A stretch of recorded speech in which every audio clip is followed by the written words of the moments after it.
प्रेरणा के हर अंक में हमारी कोशिश रहती है कि आपकी मुलाकात कराएं एक ऐसे व्यक्तित्व, एक ऐसी शख्सियत से जिन्होंने किसी न किसी क्षेत्र में अपना एक अलग मुकाम तय किया हो।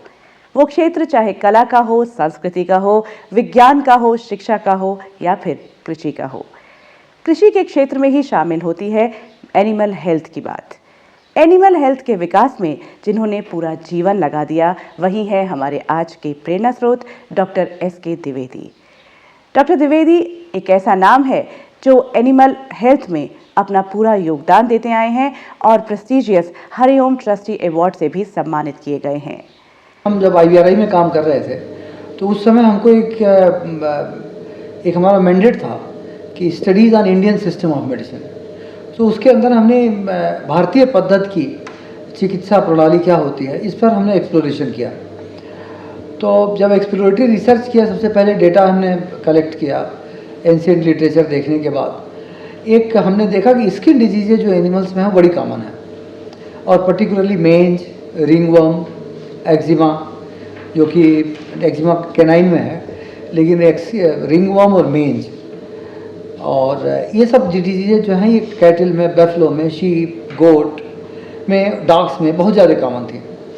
तो इसके अगेंस्ट हमने फिर लिटरेचर के द्वारा देख के एक फार्मूला डेवलप किया, और उस फार्मूले से हमने एक दवा डेवलप करी, और उसका मैंने एक्सटेंसिव लेबोरेटरी ट्रायल किया, फील्ड ट्रायल किया, और फाइनली ये नतीजा निकला कि ये दवा जो है हम रिलीज़ कर सकते हैं। और फाइनली हमने एक स्टेज आई जबकि ICR ने हमको परमिट किया कि इस दवा को हम पेटेंट करें। हमने पेटेंट के लिए एप्लीकेशन किया।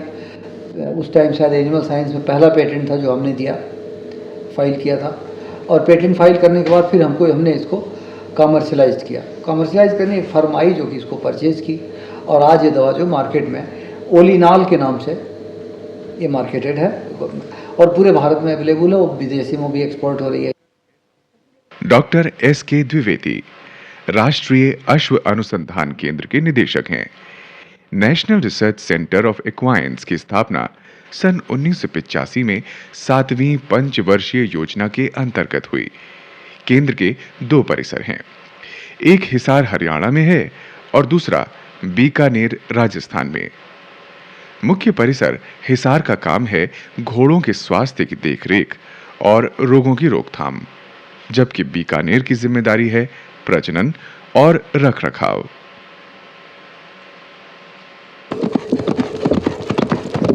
हमारे 3 उद्देश्य मुख्य रूप से भारत सरकार द्वारा हमको दिए गए हैं। वो यह है कि अश्वों की रोगों का निदान, उनका उपचार और उनकी रोकथाम पूरे भारत में ये हमको करने का जिम्मा दिया गया है।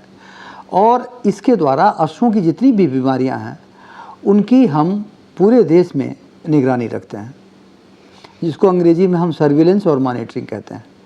और उसके द्वारा हम भारत सरकार को बताते हैं कि अश्वों के कौन कौन से रोग आजकल देश में हैं, किस तरह से इनको रोका जा सकता है, किस तरह से इनका निदान किया जा सकता है, किस तरह से जानवरों को इनके द्वारा रक्षा की जा सकती है। ICAR भारतीय कृषि अनुसंधान परिषद द्वारा स्थापित ये केंद्र अश्व कल्याण के लिए पूरी तरह समर्पित है। सिर्फ भारत में ही नहीं, पूरे सार्क रीजन में ये एक अनूठी और बहुउपयोगी संस्था है।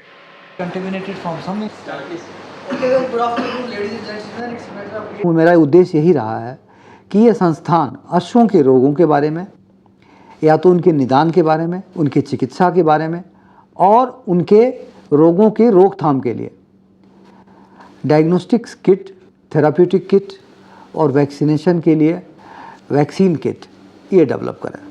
ये हमारा मुख्य रूप से, जिसके द्वारा कि हमारी इंडिजिनस तरीके से जो बीमारियां भारत के घोड़ों में हैं और जो डायग्नोस्टिक किट या निदान का किट हम विदेशों से इंपोर्ट करते हैं, उसको हम वहाँ से इंपोर्ट ना करके अपने देशों में तैयार करें, और तैयारी ना करें, उसको पेटेंट करावें, और पेटेंट करा के हमारी ये इच्छा होगी कि हम विदेशों को निर्यात भी करें। दूसरा मैं ये चाह रहा था कि जो हमारी देसी नस्ल के अश्व हैं, मारवाड़ी है, काठियावाड़ी अश्व है, इनको हम बचावें, और इनका इन सीटू कंजर्वेशन जो है, जहाँ पर हैं वहाँ पर ही इनको हम किस तरह से आगे बढ़ावें, ये हमारा मुख्य उद्देश्य है। केंद्र में आधुनिकतम उपकरण, प्रयोगशालाएं और अश्व विकास के लिए सभी आवश्यक सुविधाएं उपलब्ध हैं। डॉक्टर एस के द्विवेदी ने राष्ट्रीय अश्व अनुसंधान केंद्र अभी 2 साल पहले ही ज्वाइन किया है। उन्होंने केंद्र के सर्वांगीण विकास, उसके कामकाज में पारदर्शिता लाने और उपभोक्ताओं से सीधा संपर्क स्थापित करने की भरपूर कोशिश की है। Ours is the one institute which has got one of the best website in the country, ICR institute में। इसकी बहुत अच्छी वेबसाइट है। इस वेबसाइट की वजह से काफ़ी लोग अट्रैक्टेड हैं। NRC इक्वाइन की वेबसाइट है, तो वर्ल्ड से भी हमारे पास इंफॉर्मेशन आती है।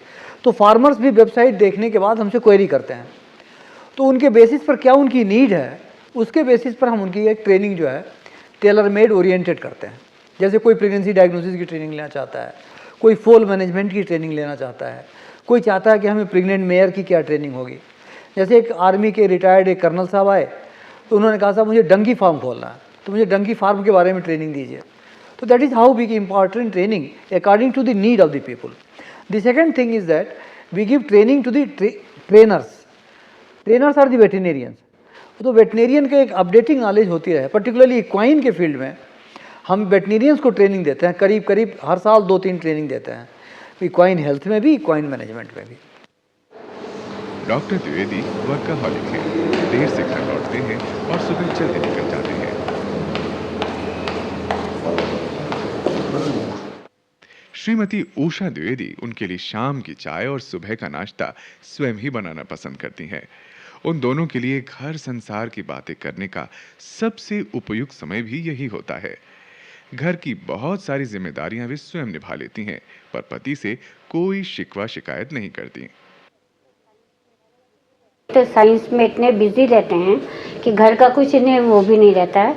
मैं शुरू से ही जब बच्चा मेरा छोटा था उसको पढ़ाना, उसके स्कूल जाना और सब कुछ करना, और सब कुछ मैं खुद करती रहती हूँ।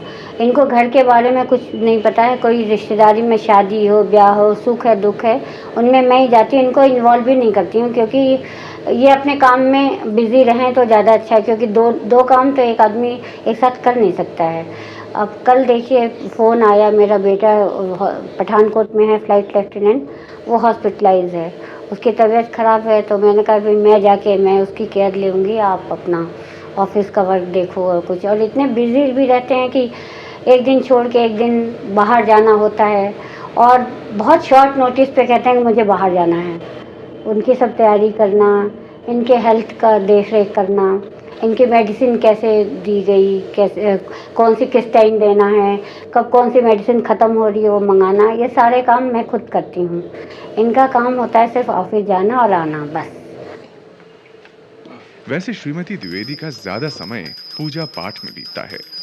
समय मिलने पर पढ़ने पढ़ाने का भी आनंद उठाती हैं।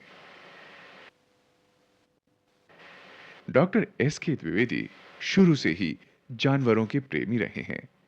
गजलें सुनना उनका शौक है और आत्मनिर्भरता उनकी जीवन शैली। हमारा जिला जो है 3 तरफ से फॉरेस्ट के द्वारा घिरा हुआ है, और हमारी एग्रीकल्चर भी वहीं पर है, जंगलों में। तो मैं यूजली वाइल्ड लाइफ से बड़ा फैसिनेट होता था।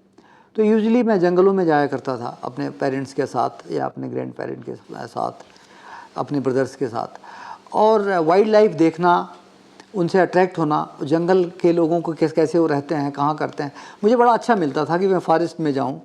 एक तो बड़ी चीज़ ये थी। दूसरी चीज़ है कि मेरी ट्रैवलिंग की बड़ी अच्छी इच्छा रहती है, नई नई जगहों को देखना। तो ये 2-4 चीज़ें हैं। तीसरी चीज़ है कि मैं जब घर जाता हूँ ऑफ टाइम में बैठ के, तो पुरानी गज़ल्स मैं सुनता हूँ।